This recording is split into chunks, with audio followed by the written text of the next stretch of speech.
বাঙালি special রান্না করে সব বন্ধুদের স্বাগত। আজকে আমি রান্না করে দেখাবো মাছের মাথা দিয়ে আলু ফুলকপির একটা ভাজা টাইপের বলতে পারেন, বা একটু রস রস করবো সেই বলতে পারেন। তার জন্য এখানে নিয়ে নিয়েছি, এখানে মাছের মাথাটাকে লবণ হলুদ নিয়ে নিয়েছি। আর এখানে আছে সরু সরু করে আলু, একদম সরু সরু করে আলু কেটে নিয়েছি দেখেন। আর সেরকমই আমি সরু সরু করে এই ফুলকপিটাও আমি এভাবে লম্বা লম্বা করে কেটে নিয়েছি, এই যে লম্বা লম্বা করে কেটে নিয়েছি। আর নিয়েছি এখানে লঙ্কা, আদা, টমেটো, এই আমার লেগেছে। রেসিপিটি শুরু করার আগে বলবো লাইক করবেন, শেয়ার করবেন। নতুন নতুন রেসিপি দেখতে হলে আপনারা চ্যানেলটিকে সাবস্ক্রাইব করে নেবেন। ঠিক যেভাবে খাই ঠিক আপনাদের সেইভাবে দেখাবো। চলুন রেসিপিটি শুরু করা যাক। আমি গ্যাস ধরিয়ে দিয়েছি, কড়া বসিয়ে দিয়েছি। আমি পরিমাণ মতন তেলটা আমি দিয়ে দেবো। তেলটা গরম হয়ে গেছে, দিয়ে দেবো সামান্য পরিমাণে লবণ। এবার দিয়ে দেবো মাছের মাথা,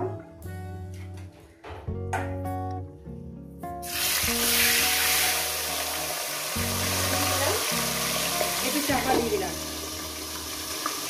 এক পিঠ হয়ে গেছে বন্ধুরা, আরেকটা সাইড দিচ্ছি।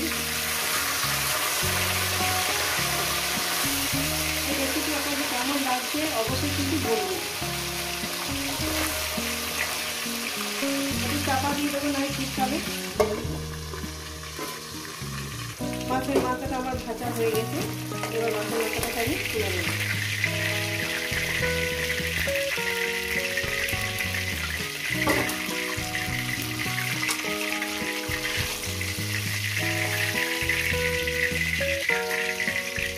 দিয়ে দেবো একটু জিরে ফোড়ন, একটু জিরে ফোড়ন দিলাম। আর একটু শুকনো লঙ্কা ফোড়ন দিয়ে দেবো, শুকনো লঙ্কা ফোড়ন 3টে দিলাম আমি। দিয়ে কয়েক সেকেন্ড ভেজে নেব। কয়েক সেকেন্ড ভেজে নেওয়ার পর আলুগুলো আমি দিয়ে দেবো।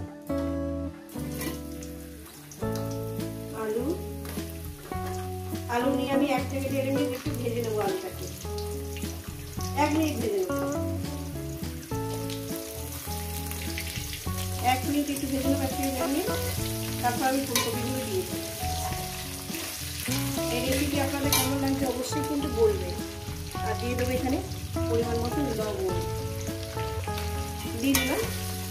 আর লবণ দিতে লাগবে না, এটা একটু ভেজে নেবো। এরপর দিয়ে দেবো ফুলকপি।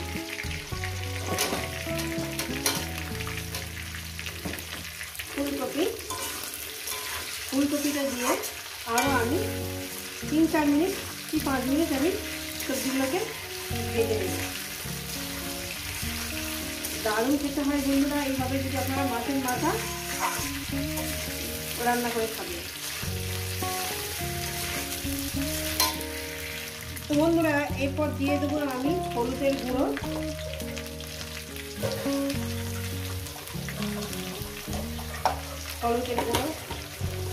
দিয়ে দিলাম। একটু আদা চেটে দেবো এখানে। এই রেসিপি আপনাদের কেমন লাগছে অবশ্যই কিন্তু বলবেন। আর দিয়ে দেবো কাঁচা লঙ্কা আর টমেটো, এক এক করে সব দিয়ে দিচ্ছি। গ্যাসটা লোতে করে দেবো। দিয়ে দেবো এখানে আদা কেটে দেবো, এইটুকুনি আদা সব আমি দিয়ে দেবো। দিয়ে দেবো এখানে একটু জিরে ধনের গুঁড়ো, আদাটা চেঁচে দিয়ে দিয়েছি। দিয়ে দেবো একটু জিরে ধনের গুঁড়ো, দিয়ে এটাকে সামান্য একটু জল দেব, সামান্য পরিমাণে। এবার এটাকে একটু কষিয়ে নেব, প্রায় 1 থেকে 1.5 মিনিট কি 2 মিনিট এটাকে আমি কষিয়ে নেব। আর এই কষানোর মধ্যে দিয়ে দেবো মাছের মাথা, দিয়ে দিলাম। এবার এটাকে আস্তে আস্তে করে কষবো। তো বন্ধুরা দেখতেই পাচ্ছেন আমি কিভাবে রান্নাটা করছি। মাছের মাথাটা যেটা, এটা একটু ভেঙে দিয়েছি। এইগুলো কানপুরো মাছের মাথাটা একটু টুকরো করে দিয়েছি। তাহলে আপনারা মাছের মাথাটা, এই রেসিপি আপনাদের কেমন লাগছে বলবেন। এটা একটু চাপা দেবো সামান্য, গ্যাসটা লোতে করে দিয়েছি। আর একটু চাপা দিলাম যাতে ঘেমে একটু জল বেরোয়। তো বন্ধুরা দেখতেই পাচ্ছেন আমি কিভাবে রান্নাটা করছি। ফুলকপি সব আমার দারুণভাবে সিদ্ধ হয়ে গেছে, আলু আমার সিদ্ধ হয়ে গেছে। আর 1 মিনিট রান্না করব। একটু ধনে পাতা হলে ভালো হতো, কিন্তু ধনে পাতা আমার হাতের কাছে নেই। আর 1-2 মিনিট রান্না করবো, নামিয়ে দেবো। এখানে আমি কোনো গরম মশলা দেবো না, একটু ধনে পাতা ফ্লেভার হলে আরো ভালো লাগবে। তো বন্ধুরা এটা হয়ে গেছে, এটা নামিয়ে দেখাচ্ছি।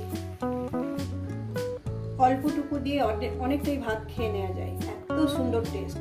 এইভাবে বাড়িতে বানিয়ে খাচ্ছেন, আর কেমন হয়েছে কিন্তু জানাতে ভুলবেন না। এই রেসিপি যদি আপনাদের ভালো লেগে থাকে অবশ্যই কিন্তু কমেন্ট করে জানাবেন, রেসিপিটাকে লাইক করবেন, শেয়ার করবেন। নতুন নতুন রেসিপি দেখতে গেলে আপনার চ্যানেলটাকে সাবস্ক্রাইব করে নেবেন। ঠিক যেভাবে খাই ঠিক আপনাদের সেভাবে দেখাচ্ছি। আবার নতুন কোনো রেসিপি একসঙ্গে দেখাচ্ছে। সবাই সুস্থ থাকবেন, ভালো থাকবেন, আর আমার নিত্য নতুন ভিডিও দেখবেন। কিন্তু এইভাবে বানিয়ে খেয়ে দেখবেন।